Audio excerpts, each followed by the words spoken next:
समय और मीडिया बदलने के साथ साथ लोगों में जागरूकता भी आ गई और लोग इतिहास को लेकर के भ्रम की स्थिति में नहीं रहना चाहते। अब उनके हिसाब से ऐतिहासिक तथ्यों को लेकर यदि हम भ्रम में रहें तो हमारी पिछली जो जनरेशन थी वो तो इसको लेकर चल ही रही है।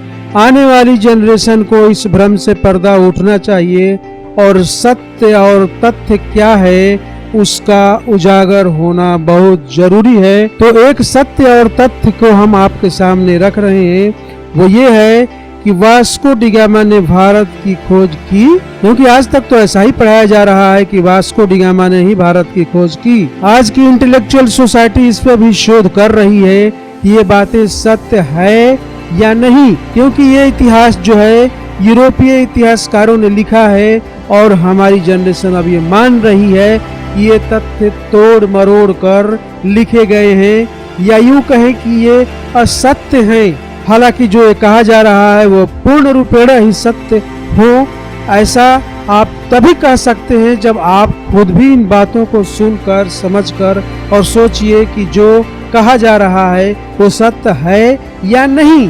क्योंकि कहने वाला कह रहा है, आपको अपना दिमाग लगाना है और सोचना है, और यदि आप कन्विंस हो गए कि हाँ यही सत्य है और यूरोपीय इतिहासकारों द्वारा लिखी गई बात झूठ है, तो इस बात पे ठप्पा लग जाएगा कि जो अब बातें कही जा रही है वही सत्य है, वही उचित तथ्य है। क्या वास्को डी गामा के पहले भारत में कोई विदेशी नहीं आया था?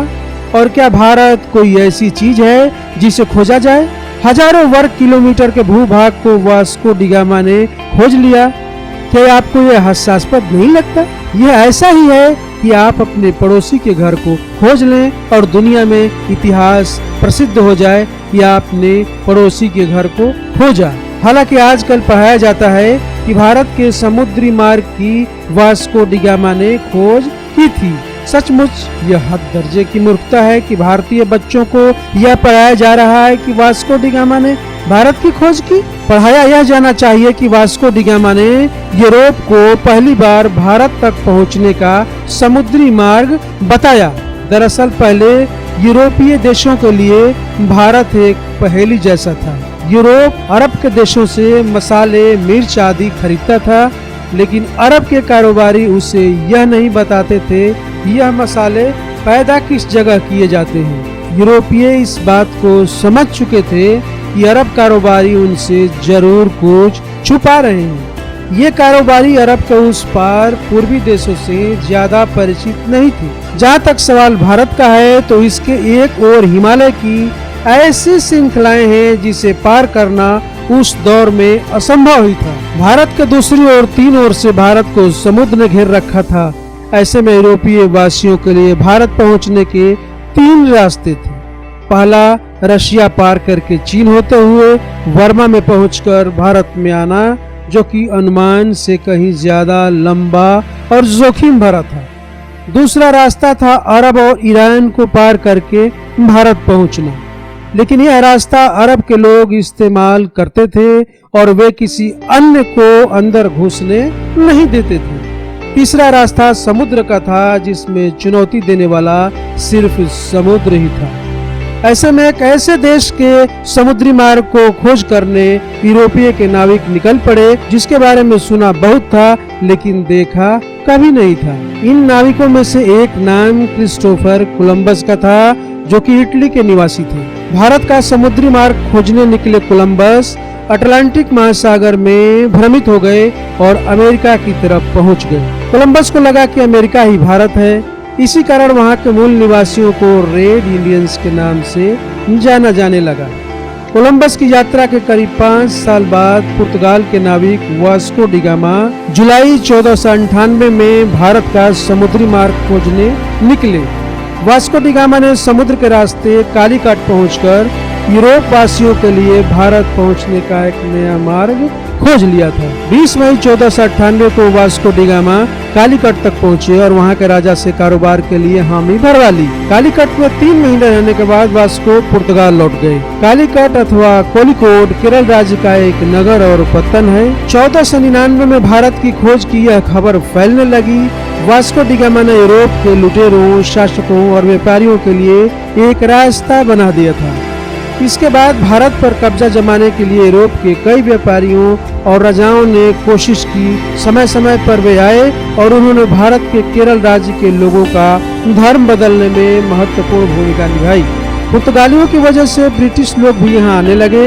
अंततः 1615 ईस्वी में यह क्षेत्र ब्रिटिश अधिकार में आ गया। 1698 ईस्वी में यहाँ फ्रांसीसी बस्तियां बसी। फ्रांस और ब्रिटेन के बीच के युद्ध के काल में इस क्षेत्र की जनता बदलती रही। 1503 में वास्को पुर्तगाल लौट गए और 20 साल वहाँ रहने के बाद पुनः भारत वापस लौट आए।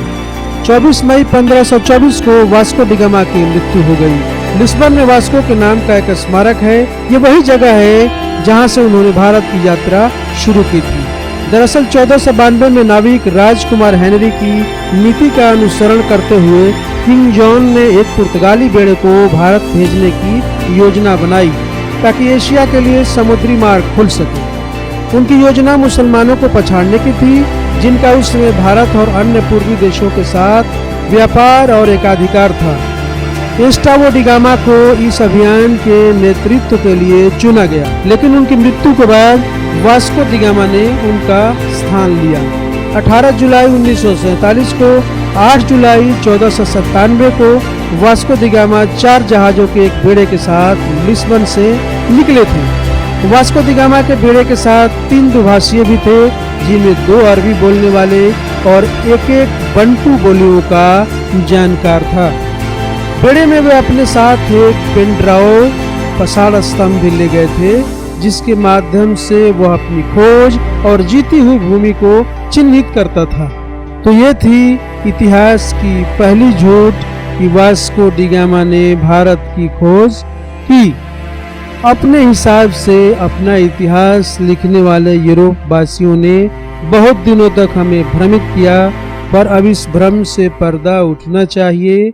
हमें, आपको और हमारे संपूर्ण भारतवासियों को सोचना चाहिए कि सत्य क्या है और असत्य क्या है।